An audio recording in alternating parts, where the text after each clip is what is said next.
Mission Station on Space to Ground. Welcome to Space to Ground, your weekly look at what's happening on board the International Space Station. I'm Dan Hewitt. The crew started off the week by saying farewell to a Russian cargo vehicle. Progress 55 undocked Monday evening after spending more than 3 months attached to the station.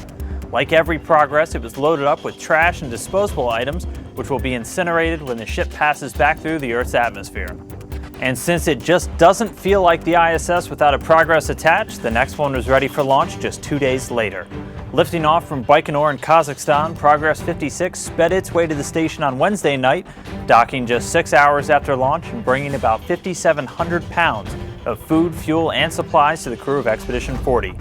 Crew member Alexander Gersh spent some time preparing the station for guests a little more accustomed to floating. He set up the ISS aquatic habitat that can host several different species of fish, which while in space behave very similarly to a human who doesn't exercise. The small school of zebrafish that will soon be making a trip up to space will help teach scientists about the basic mechanisms behind muscle loss and how that loss can be recovered. This week's Twitter question comes from Steven, who asks, what experiments conducted in microgravity have led to commercial products on the market? Well, one good example comes from a very important field of medical study in space, bone loss.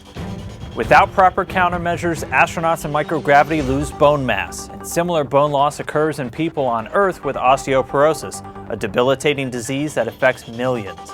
One investigation back on Expedition 4 provided researchers with data that was helpful in finalizing development of a new drug called Prolia that's currently on the market to help strengthen the bones of women with osteoporosis.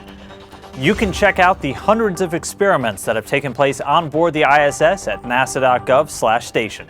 And make sure to keep sending your questions and comments using the hashtag #SpaceToGround. We'll see you next week.